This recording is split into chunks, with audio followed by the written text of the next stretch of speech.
some decency instead of our racist fears.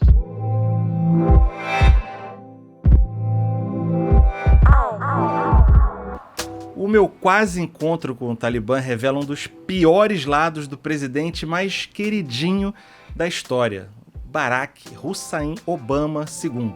Esse é o nome todo do Obama, para quem não sabe. Quer conhecer melhor essa história? Vambora, solta a vinheta.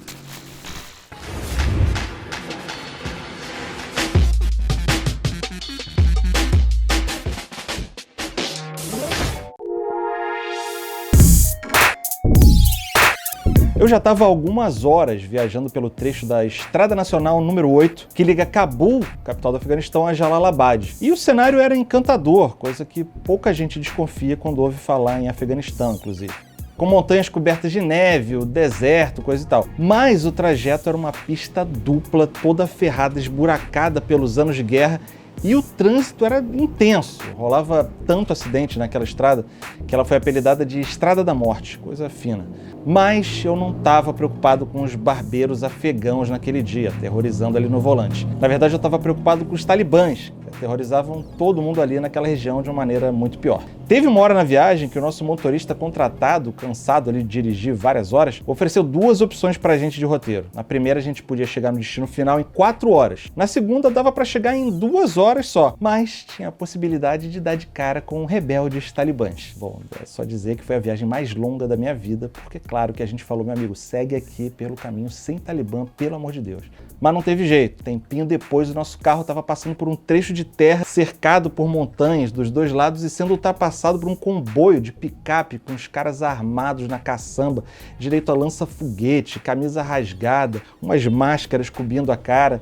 Ou seja, por sorte não pegou nada, mas a gente achou que fosse uma emboscada e que o nosso veículo bonitinho, no meio daquela galera, ia ser o alvo preferido dos emboscadores. O fato é que mesmo durante a ocupação dos Estados Unidos, o Afeganistão era um lugar completamente instável, inseguro e lotado de talibãs. Um processo mal feito que dava para prever o que aconteceu agora, com o retorno do Talibã ao comando do país, infelizmente.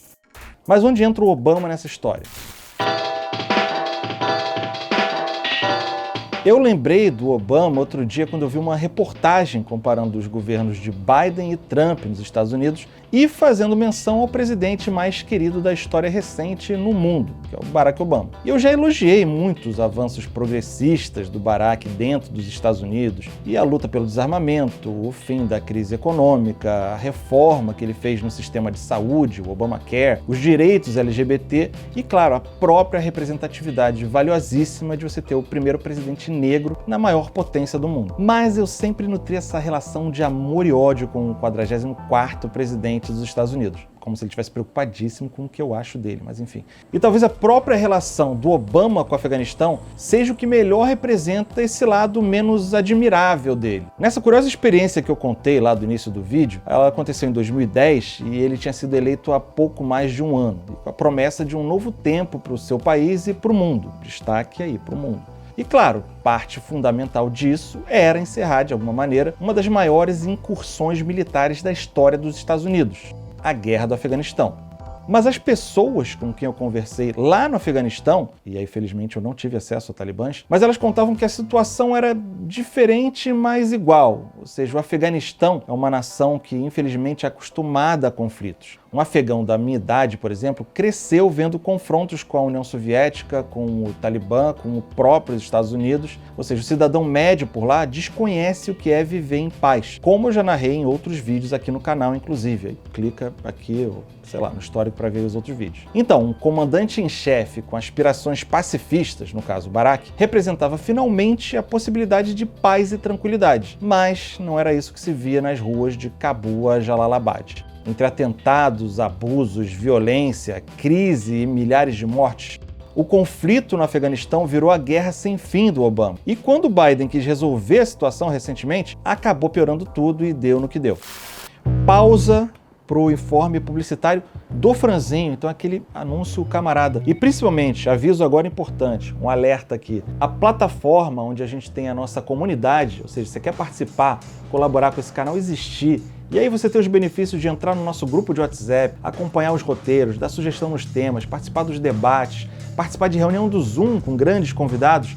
Agora a gente está na Orelo, nesse endereço que está aqui, que está na descrição também. Então clica, você vai conhecer lá os tipos de apoio que você pode fazer e os benefícios que eu ofereço aí para você fazer parte do nosso grupo que está super animado e super engrandecedor. Essa dicotomia entre o Obama pacifista e o cara que ganhou o Nobel da Paz, ironia das ironias, e tem como grande ídolo Martin Luther King, e o Obama, que foi primeiro presidente americano a estar em guerra durante todos os dias do seu governo, é o que me consumia e consome pessoalmente e me irrita profundamente. A verdade é que abandonar a caça aos terroristas ia ter um custo alto para a imagem do Obama. E de imagem, né, ele entende. Como ele ia preservar essa imagem de Obama da Paz, estando constantemente em guerra? Na última biografia dele, o volumoso Uma Terra Prometida, o Obama evita a todo custo fazer o famoso meia-culpa. Ele chega a abusar do cinismo quando diz que o maquinário que eu comandava me fazia matar as pessoas que eu queria salvar. Obama, vá tomar no...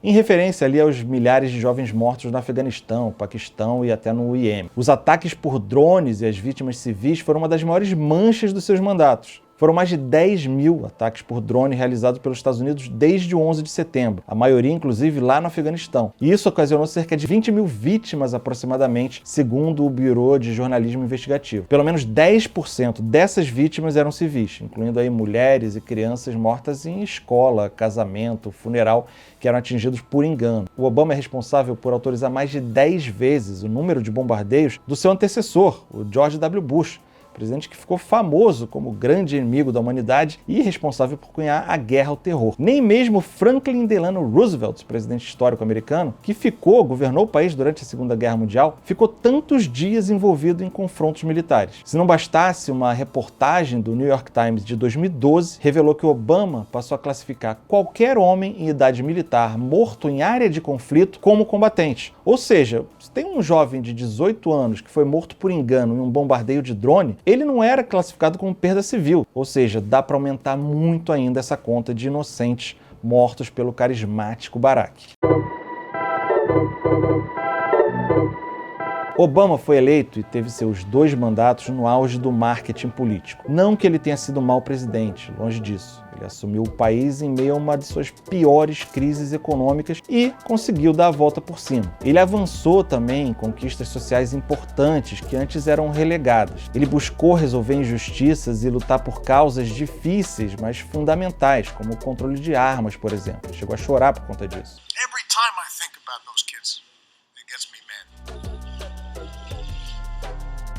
Mas os seus grandes feitos não podem empurrar para debaixo do tapete o seu lado às vezes insuspeito de homem da guerra. O Obama é um exímio orador, é carismático e contundente. Ele sabe ser afável e amistoso sem perder a chamada liturgia do cargo. É um mestre da comunicação e principalmente do branding pessoal. Em uma época que a imagem é tudo, os assépticos assassinatos por drone acabam parecendo coisa de videogame, não chocam tanto assim e acabaram ficando esquecidas entre as milhares e milhares de imagens nas telas da TV ou do YouTube, onde Obama sempre se saiu tão bem. Se você gostou desse vídeo, se inscreve, curte, comenta aqui, pega o URL lá, o endereço, espalha nos grupos do WhatsApp da família, dos amigos. E é isso, quer ajudar? Vem com a gente, curte, espalha, tamo junto, valeu, até o próximo vídeo, tchau!